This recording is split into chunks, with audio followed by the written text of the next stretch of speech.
3 days to work on this thing. It's New Year's and all the guys took some time off, so I got 3 days to get this sucker complete. I did get the new bearing for it, and I got a whole slew of other stuff too, so we'll get that front ski, the front forks on. The forks have been resprung, so I have those back, and after I get the front all done, pretty much mocked up, then we're gonna go back and start taking exhaust for it. If you didn't know, this is the lock hole for the old key on the Aprilia setup, so you can lock the handlebars. Now, this is just hitting this corner of the aluminum casting here. Is just hitting this nut on the bottom of the KTM triple clamp here. So we're just gonna take a die grinder and we're just gonna take a little bit off of this casting just so it doesn't hit, give it some clearance. I'll take this out and I'll put some tape across it just so we don't get shit inside there, and then we can start assembling stuff. One of my brother's futile attempts to catch a so-called rat. Took some tape, covered the intakes in that top hole there. This is that tape they use for ductwork. It's just really sticky, and it just sticks to anything, especially like cold aluminum. Like a duct tape or a packaging tape might not stick to cold aluminum very well, but this stuff here just has kind of like a gooier adhesive to it, and it just sticks to just about anything. So works really good, and it's really easy to take off too. Doesn't leave residue and that kind of stuff. All right, there we go. Kind of just tapered it off, put a bevel on top, nicely beveled the hole, and man, I do love end mills in a die grinder. I know it's probably totally incorrect, but it just cuts so easy, and if you hold it properly, it can be way more controllable, and you get nice chips too. You know, with all these like little flaky things, it actually makes a decent chip that falls to the ground that you can clean up. I'm just gonna go ahead and grease these bearings. Now I got that new race on my bushing here that I made. And when I took apart the bike, the bearing did not have a ton of grease on it. So normally you pack a bearing with grease, you know, like a regular caged roller bearing, you really pack with grease. These are kind of the same, but they probably don't take as much grease. And really the majority of bearings are, on everything these days, are over greased to a certain extent. So I'm gonna push that grease down on the bearing before I slide it up the tube. And then this one here, kind of a messy job, but we're just going to go ahead and, you know, just try to get these rollers, you know, good and coated with grease, because you don't want any, I guess, dry spots on it. So we just got this mounted again. You can kind of see the clearance we're working with. So let's see that bolt right there when it swings around. I ordered some bar risers from C3, and I just gotta pop those off, because once I have this all mounted, it's gonna be very difficult to get underneath here to remove those. So I could probably do it from the top as well. There should be a Torx in there, but I might need a wrench on this to just to hold it in position.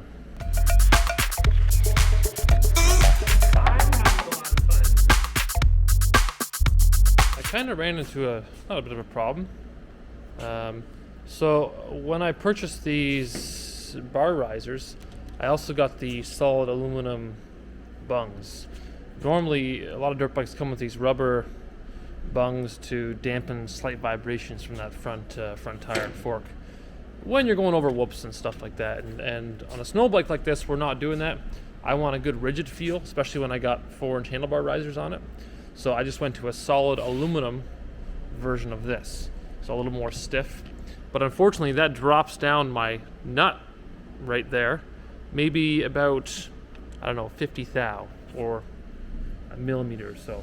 And what that does, that just has a bit of interference here. So what I'm going to do is take my my die grinder. I'm going to put a 45-degree bevel all the way from here to that black line, and from this black line all the way back to that little bit of a circle stud looking thing. So that way I'll have clearance for that nut, because I really don't want to sand the nut down. That needs all the strength it can get. So I'll just go ahead and put a light bevel on this here. So I got these risers mounted. Everything's snug, and you can kind of see the clearance I have down there. So I got about a millimeter, which for me a millimeter is good as a kilometer. That's all I need. So that'll be good. And these risers are really nice. That adds a lot of height to the handlebars, so I'll be able to stand up and ride really nicely. And I am going to lower these foot pegs by about an inch. That way I have a really nice, comfortable standing position. And the sitting position is going to be really nice and straight as well, so I'm super happy with that. And this wiring harness is going to be a little bit of a trick. It's just so thick right here, and I'm not sure what to do with it. I got to kind of hide it.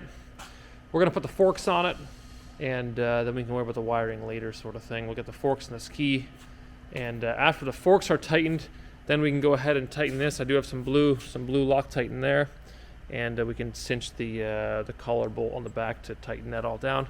But my bearings feel really good. Everything's nice and smooth. Got them nice and snug, so I don't need to go tighter on that. I'm going to crush those bearings. And yeah, time to get the forks on. Shocks are on. Pretty easy. Everything looks lined up.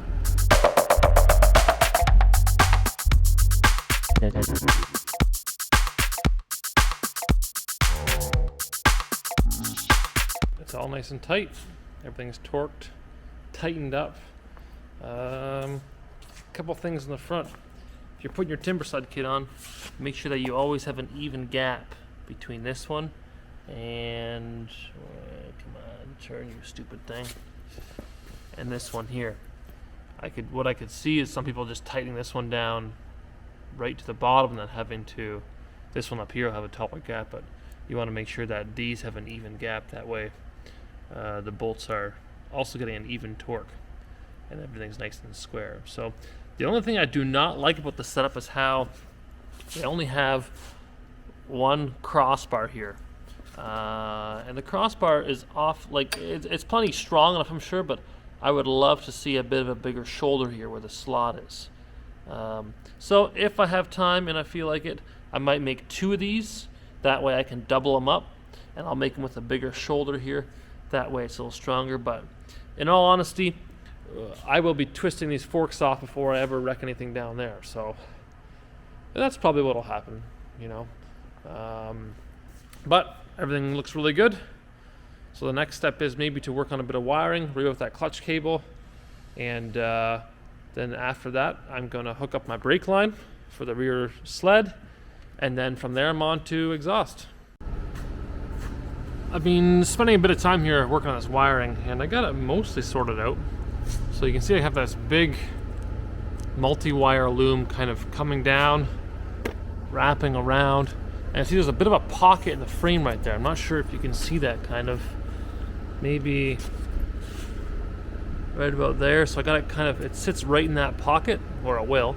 I just have a temporary zip tie up here, but I'll laser cut a bracket off one of these studs to hold that better.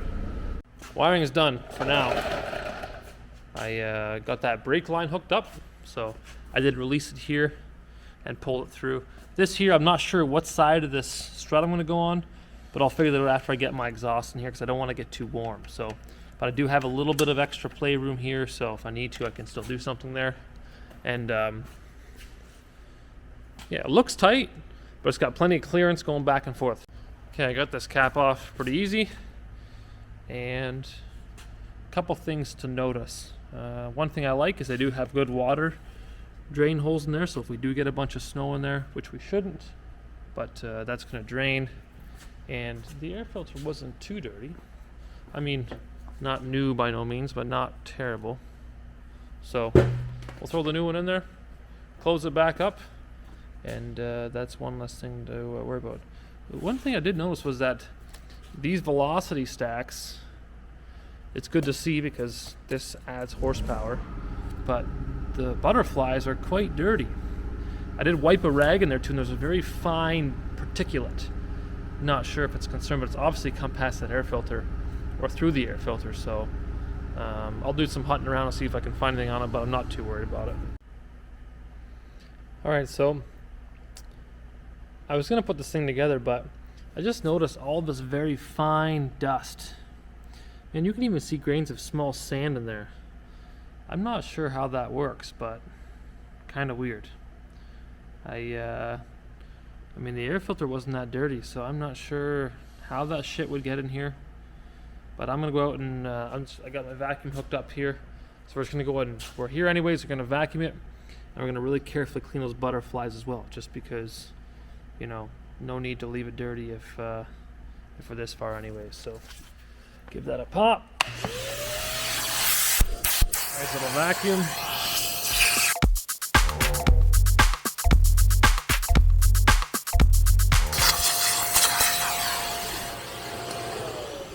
Alright, now we're just going to get a cloth, very carefully wipe it out, and then we should be good to go. We're done. Nice and clean. That's nice and clean. Gonna grab the air filter, pop it in there, seal it up. That's done. Everything fits together as should. One thing I noticed, that the case is kind of, you know, the case could be maybe a little better of a design, because you can see it's kind of bubbling out in some spots. I'm sure it still seals, but a little bit chintzy. Could be more of a structured plastic, a little too soft, but maybe it's that way on design, who knows. So yeah, I'm getting some lunch. I just got it moved over to this TIG welder. I did pull off the subframe, got it sitting up there. Now, the temporary chain I had on here, which was an old chain from the Aprilia to the rear tire, I do believe is a link short, because I gotta run 2-inch pipe up here, which is in this hole, and that track is coming, well, with it, it's basically touching it. When this here moves forward a little bit, if I can just get it to turn. Let's see here, something like more.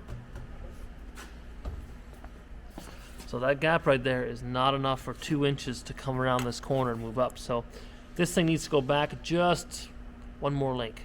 So I have, I got my new chain up here. Picked up some EK. Don't know if this is good stuff or it's cheap shit. Made in Japan, so not from China. I'm not an expert. The old one that came on the bike, Regina, seems to be heavier. They're both 525 chain from what I can tell. So we're gonna go ahead and cut this one link longer and see where that gets us. We got these two ends lined up, and you can see over here how much that old chain is stretched, which is common. I'm not sure how many miles the bike had on it, but it's not uncommon to see it. So I bought this little chain breaker slash riveter. It's like 70 bucks, wasn't too dear. For what it is, it's kind of expensive, but I'm sure it's hardened steel. And we're going to pop this one out here. Now normally I would just grind the rivets off and pop it apart, but I want to try this way and see how it works. But I do like grinding it because it's quick and easy. A little bit of oil will keep these threads in decent shape. I'm sure it's fine without oil, but a little lube goes a long ways in certain cases.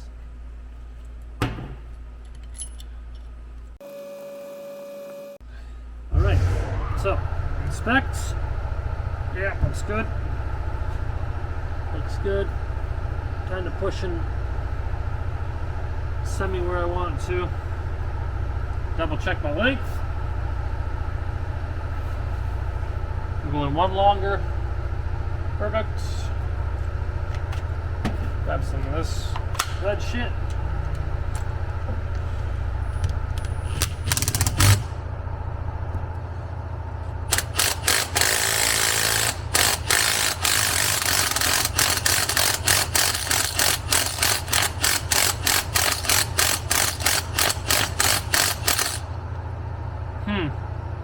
Okay, that is a lot easier than grinding it. That was totally worth a couple bucks. Absolutely. Nice. I like it when a tool is better than I expected. Interesting. Cool. So there are two seals. Now these seals are just straight up O-rings. Nothing, they're not a shaped seal or nothing like that, which is sometimes I'm sure they are.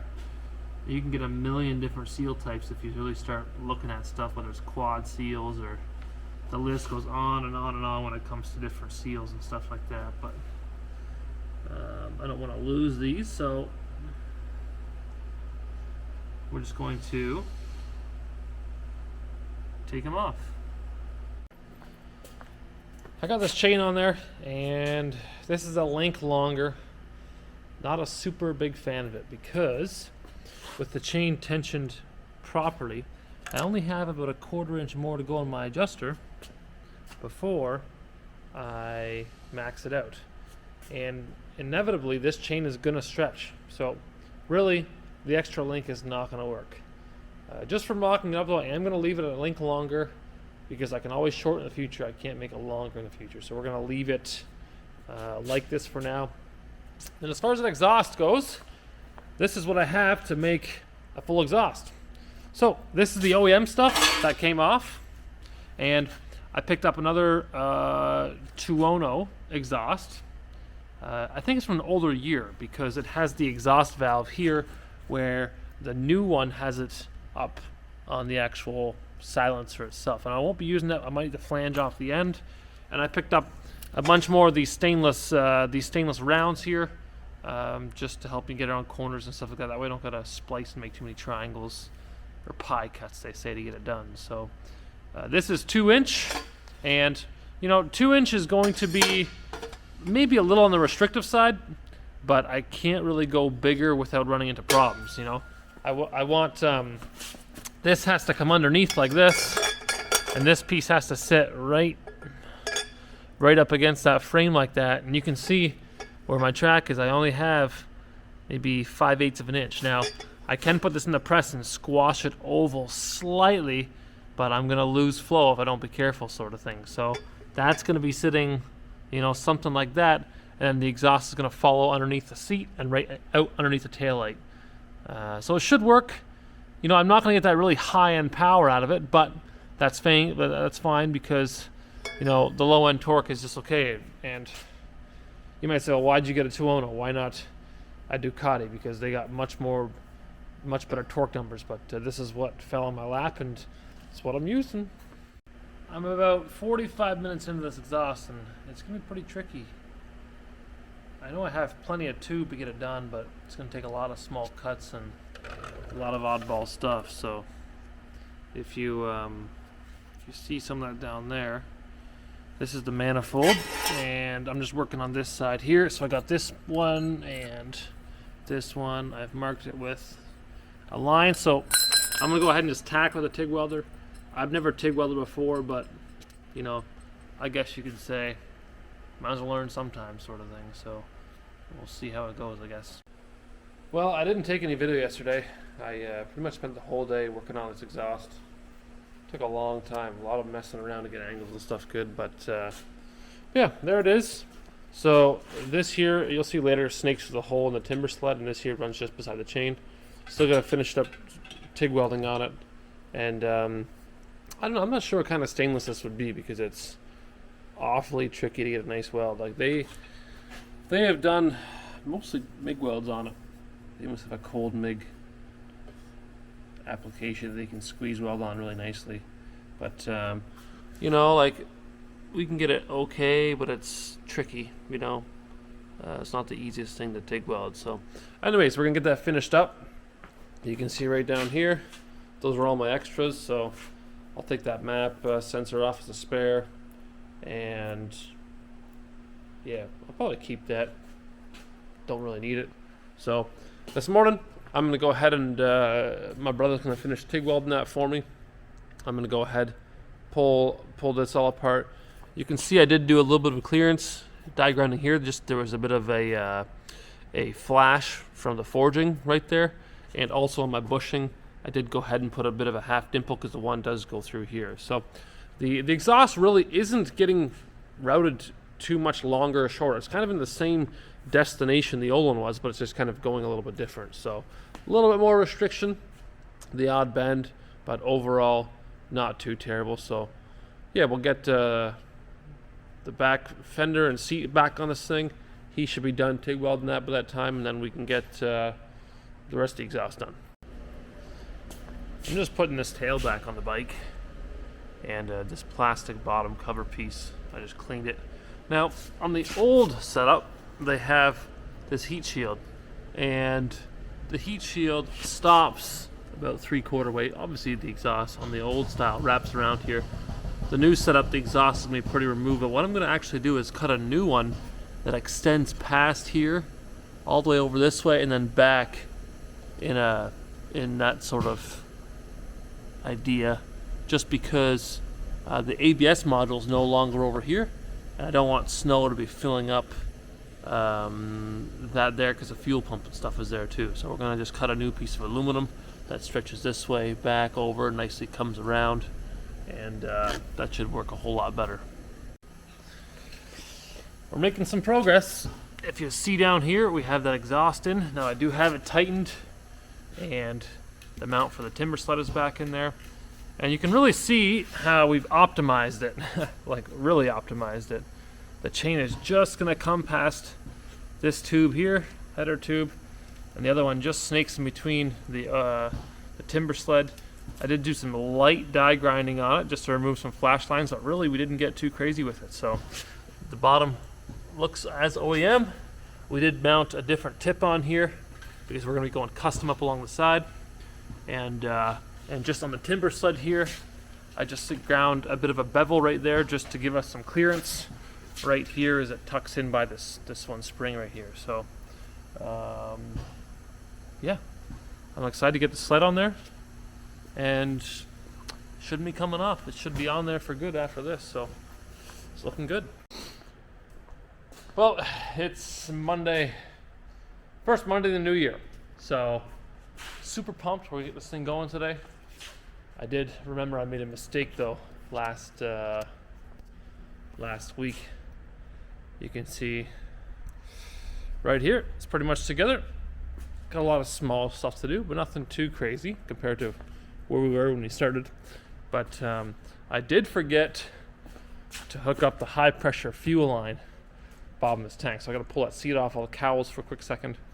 Hook that up, and we're gonna put some oil in it. We're gonna cut some parts for the dash, laser cut some stuff, and I'll be ending up with some heavier ones of these in 3/8 today, just so I can take it around the yard. And yeah, pretty pumped.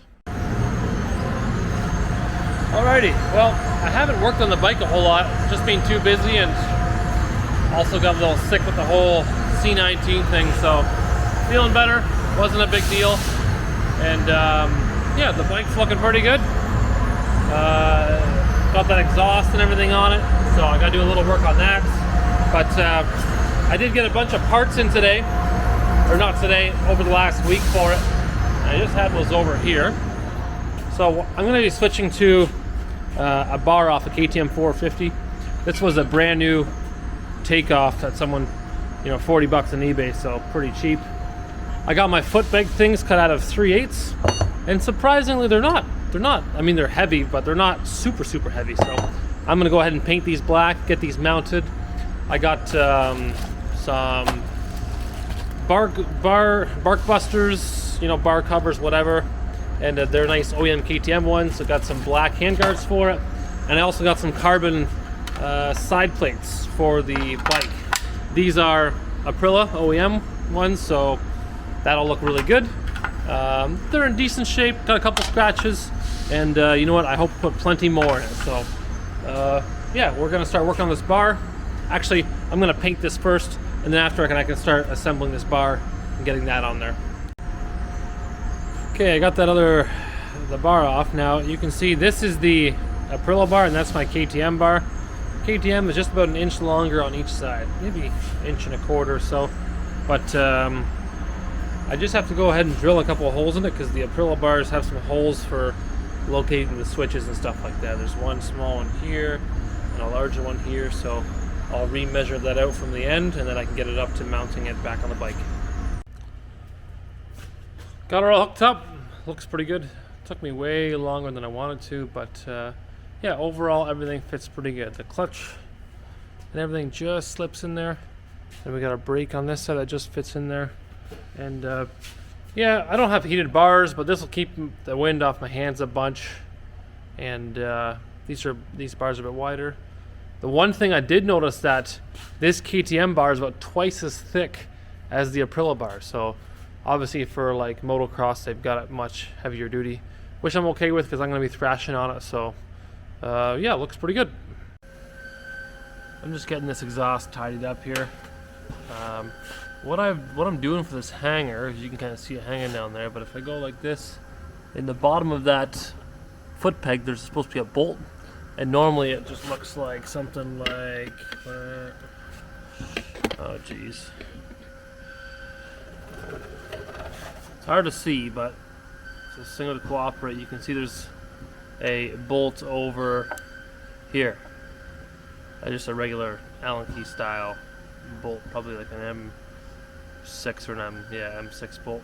So what I've done, I took that bolt out and I TIG welded a nut to the end of it, and so I'm going to screw this up in place, and then my hanger is going to come off that there to hold that exhaust in place. So once it's all done, it'll be super clean, and yeah, that's definitely not coming off anytime soon.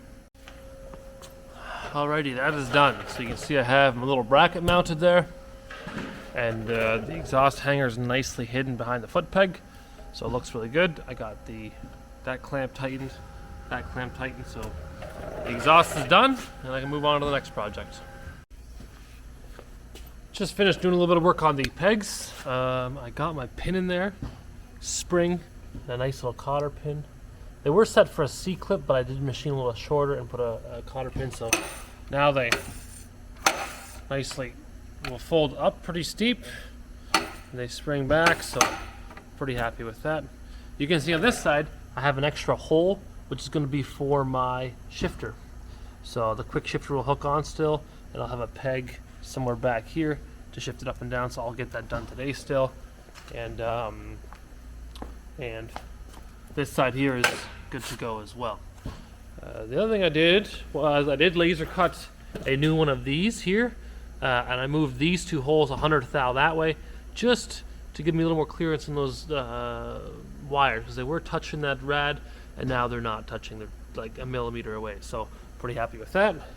And then I also catted this up bracket, and I cut it for my dash. So the dash is going to sit in there, something like that, and then this is going to get bolted with these two holes back. Kind of hard to see, but you can kind of see in the C3 risers they have these slots, and I'm going to put a bolt through there, so my dash is going to nicely sit right there. So I'll get it mounted for a second, and I'll let you guys know how she looks. Okay, so that's mounted. I'm still using the existing, there's like kind of like a sub frame thing with the existing rubber mounts. That way it isolates it for somewhat of a vibration. So theirs only had 3 in it, so mine does too, but got some clearance for my plug. That's gonna work pretty sick. Alright, so this is supposed to mount right here. Maybe you can see through the little slot there that my bracket's just a little bit too short. So we're gonna go ahead, move those holes down a little bit, lengthen the bracket. Then we're gonna go ahead and cut another one, and she should be good to go. That's all that I'm doing today. I was hoping to get that gear shifter done, but not gonna happen. So you can see we've got the vents on there. I might paint them black, I don't know. Maybe I'll change the design, I don't know. I'm not a huge fan of them, but they're there to serve a purpose. We got our key switch on there, nice and sturdy.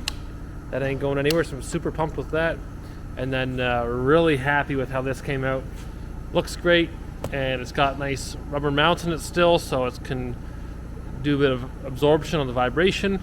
And yeah, good on these guys from C3, because they obviously put a 1/4-inch end mill and sunk a nice groove in there, so I can just nicely mount up some button heads, and got access via an Allen key to the back groove there. So really happy with it.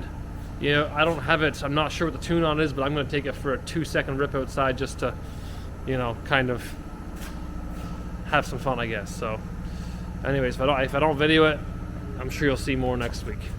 Well, it's been a while since I took some video. I've been working on and off in this thing, and it's just been taking longer than I expected, which is typical. But I think, well, today I should get her outside. Don't have a tune for it, but we're gonna run it anyways, just because I don't really care. So some things I did. I'm not even sure where I ended up video last, but let's see here. Foot pegs are on. Got the springs in the foot pegs. That's good. I will be cutting new ones of these because I'm not totally happy with it. I have, oh, I didn't show you this stuff. Hand guards. These are KTM OEM hand guards. They're nice and black. I did make this shroud. Keys mounted. All the wiring's tucked away. Zip tie city. Made a new stopper for my steering so it doesn't go too far. You can also see I have my little dash mounted, so I'm super happy with that. Works pretty good, and it's super tucked away, which is really nice. I shouldn't have to worry about scratching or damaging that too much. My ABS light is flashing because my active suspension light or active suspension not hooked up. So I'll get a tuner, and I'm not sure if you guys can see that. Can't really. Nope. I'll have to tune that out, but I'm waiting for a Lone Tech cable to come for the bike. What else? Oh, I haven't showed you this. That's my shifter setup. So I have a little shift fork coming down here, just a stainless steel pin, still hook up to the quick shifter. Now I will be cutting a new one of these. I don't like the design of it, and of course this side's gonna get cut too with a bit of a bar coming this way or a profile this way, so it doesn't bend. What else? Oh, my Magura brake lever has been redone with a new cable, a bit of a longer cable to make it fit for the bike. And I'm not sure if you can see from the bottom, but I also have a Magura brake switch. So when I hit the brakes on the Timbersled, it also activates. You can see back there the reflection. It also activates the rear light, which is pretty sweet. So that makes the bike a little happier because it knows there's a brake signal, and it works really good, a little safer as well. So what I'm going to work on this morning is I just gotta get the skeg on it, or a pair of carbides, and I gotta get this headlight done, and we're gonna go take it for a rip and see how it works. Okay, as far as the carbide goes, I did take it for a quick rip the other day, and you know, out in Ontario we don't have a ton of snow up by the shop. When I go up north, further we will, but this OEM design just, obviously this is usually way longer and way deeper. You hit any kind of gravel or something like that, and it just comes to a grinding stop. So we're gonna go ahead and put some carbides on it. It's gonna offer a bit of a little less resistance when going over the rough stuff, and those carbides will stay nice and sharp. So we're gonna go ahead and cut these bars off, and we'll get her welded up.